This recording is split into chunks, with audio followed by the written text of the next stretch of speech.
In this video, we are going to talk about how liquidity works, why what we do work, and how we look to think about every market. So everybody knows liquidity is like the bedrock of smart money concept, and this video I'll share a little bit more light on liquidity to people who don't seem to understand it. All right. So we all know liquidity is rested above and below heavy swing points, heavy swing high and lows.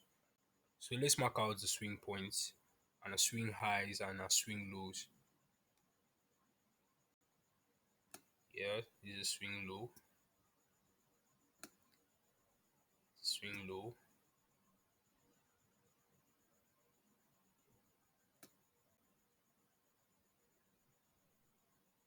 swing high. So basically, it's how I derive my swing highs and swing lows is basically, for example, a candle, three candle formations with two equal bodies but a higher wick. This is basically a swing point, a swing high. And for a bullish market, you can have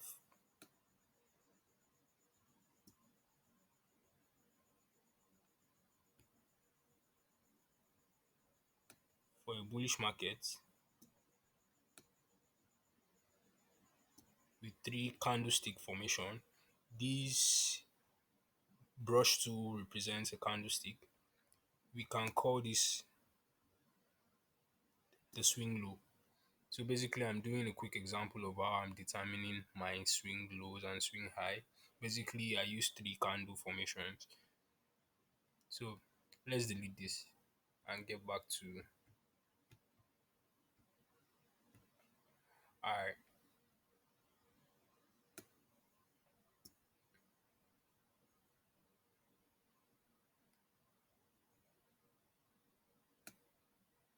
This is swing high, swing low, this is swing low, this is swing low, this is swing high,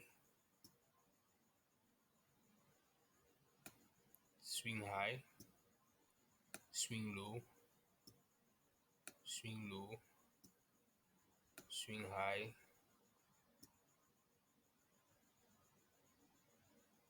swing low, swing high, swing high, swing low, swing low, swing high, swing low, swing high, swing low,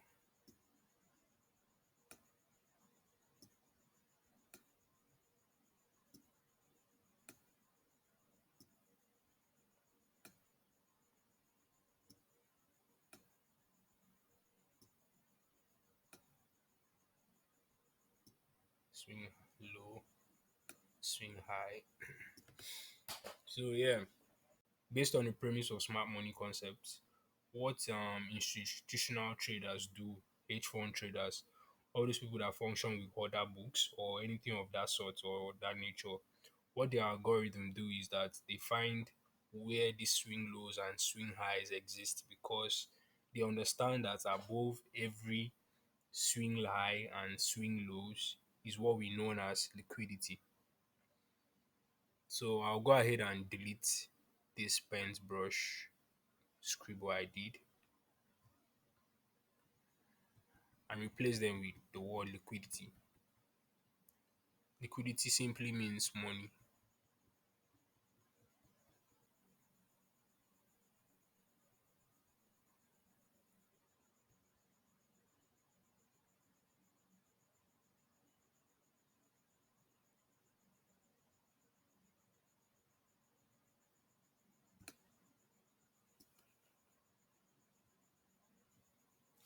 So yeah, we have liquidity that exists on both sides of the market at all times. Now there's going to be liquidity that exists on one side of the market more often than the other side. That is like when you have a bias, a directional bias to where price is going on a higher time frame structure. Let's say, for example, in a bullish market, as we see, so in the context of a bullish market, we see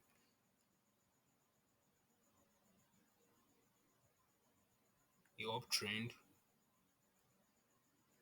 So in this case, we have liquidity on one side of the market more than the other, based off this high. Price runs this liquidity, creates another, runs this liquidity. So in this context, we have more liquidity on the upside because smart money wants to keep taking out the liquidity, taking out buy stops.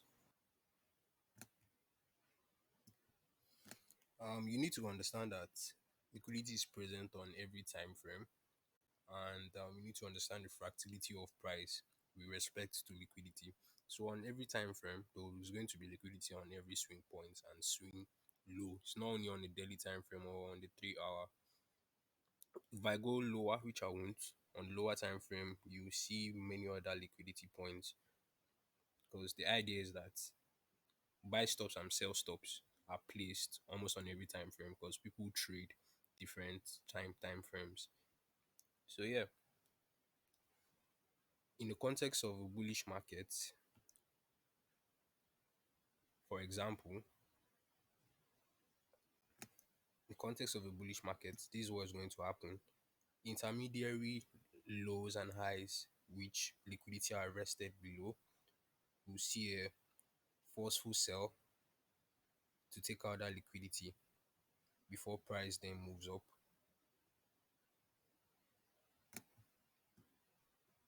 So let's make it more graphical to make you guys understand. All right.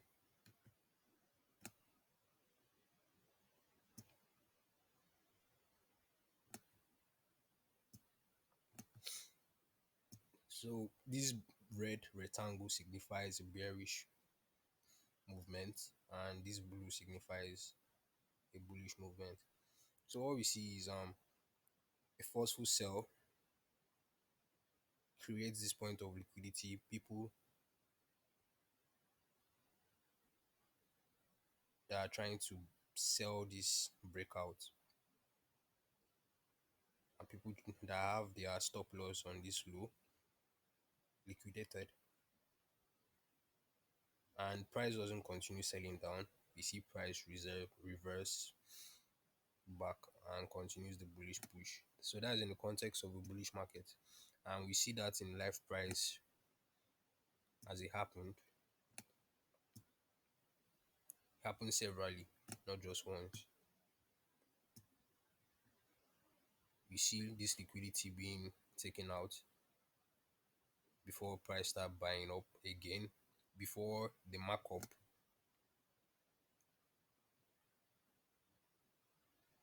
before this markup to the upside.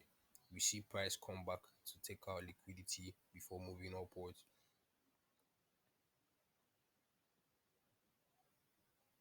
So price will most likely every time take out liquidity on intermediary highs and lows on the lower time frame.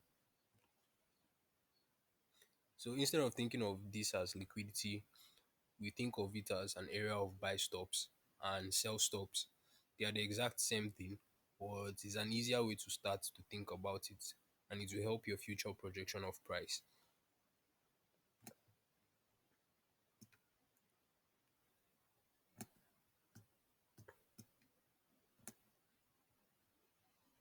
So as you can see here on Euro USD as well as GBP USD,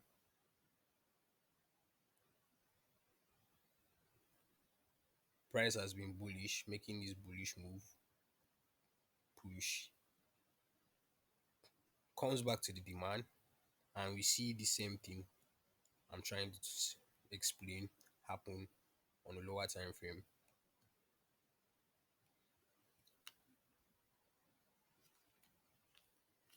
So when price puts in motion many buy stops that can be run, like these buy stops here, buy stops here, buy stops here, buy stops here. On the bullish market, these buy stops are the most important liquidity, not the sell stops, because market is bullish. So many buy stops are going to be run, and it allows itself, so like it allows itself run sell stops first. Like this sell stop being run first before the buy stop being run. Do you get?